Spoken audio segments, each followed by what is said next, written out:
सबको लगता है एडल्ट लाइफ का टर्निंग पॉइंट जॉब है, लेकिन मैं मानती हूँ वो सिर्फ शुरुआत है। असली चैलेंज तब आता है जब आपको आपका फर्स्ट सैलरी आए और आज तक किसी ने ये सिखाया ही नहीं कि पैसे के साथ करना क्या है। So let's discuss the truth about money that no one told you. जब हम कमाना शुरू करते हैं तो सबसे पहला थॉट होता है फ्रीडम, खुद का पैसा, अपनी मर्जी। खाना ऑर्डर करो, वीकेंड गेटअवेज प्लान करो या नए गैजेट्स ले लो। और क्योंकि ये सब हम पहली बार कर रहे हैं तो ऐसा लगता है कि ये सब हम डिजर्व भी करते हैं। लेकिन यही होता है इनकम का इल्यूजन। हमें लगता है कि हम खुद से फाइनेंशियली इंडिपेंडेंट हो गए हैं, लेकिन हम फाइनेंशियल गलतियां करने लगते हैं। और जब कोई प्लानिंग नहीं होती तो हर छोटी गलती का एक बड़ा कॉस्ट होता है। वो पैसा जो इन्वेस्ट हो सकता था खर्च हो जाता है, वो टाइम जो कंपाउंडिंग को मिल सकता था वेस्ट हो जाता है। और इस इल्यूजन के बाद आता है दूसरा फेस, एक्सपेंसेस का ट्रैप। जब हर महीने पैसा आ रहा होता है तो चीजें मैनेजेबल लगती हैं, लेकिन फिर जब आप ट्रैक करने जाते हैं तो ये रियलाइज होता है कि कंट्रोल के बिना पैसा हाथ से यूं ही निकल जाता है। ये समझना बहुत जरूरी है कि कैश फ्लो मैनेज करना बहुत इंपॉर्टेंट स्किल है। इनकम बढ़ाना और एक्सपेंसेस ट्रैक करना दो अलग अलग चीजें हैं। इसके लिए बजटिंग का एक बहुत ही बेसिक सा रूल फॉलो किया जा सकता है, द 50-30-20 रूल।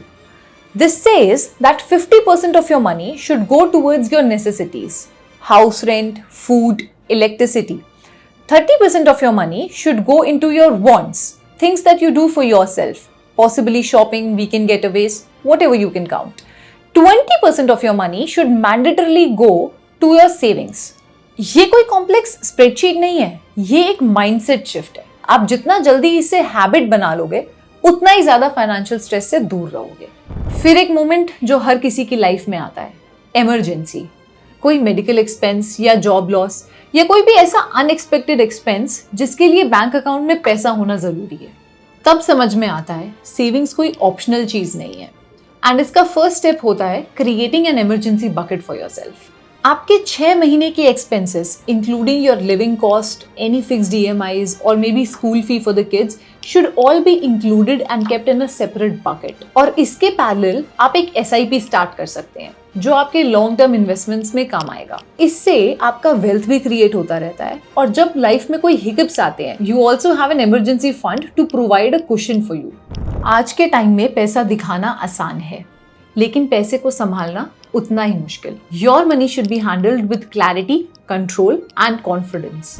अर्ली इन्वेस्टिंग का एक एडवांटेज होता है जो बाद में रिकवर नहीं होता, जिसे हम कहते हैं कंपाउंडिंग। और अगर आप पैसा खुद में इन्वेस्ट कर रहे हैं, जैसे कि सर्टिफिकेशंस, अपग्रेडिंग योर स्किल्स या फिर बेटर जॉब अपॉर्चुनिटीज, तो आप बेसिकली अपनी फ्यूचर इनकम सिक्योर कर रहे हैं।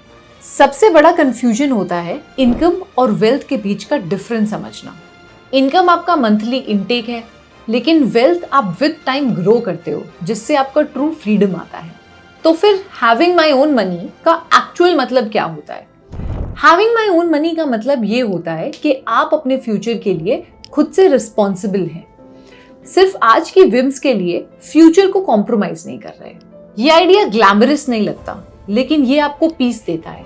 और जब आप small consistent financial habits follow करने लगते हैं तो वो आपके लिए लॉन्ग टर्म फाइनेंशियल फ्रीडम का पाथवे बन जाता है। अगर आपको लगता है कि कहां से शुरू करें, पैसा कैसे इन्वेस्ट करें, तो याद रखिए ये आपको अकेले नहीं करना है। फिनकार्ड के एक्सपर्ट्स हर फाइनेंशियल डिसीजन को सिंपल और सही बनाते हैं ताकि आपको ये सब अकेले हैंडल ना करना पड़े और आप कॉन्फिडेंटली आगे बढ़ सकें।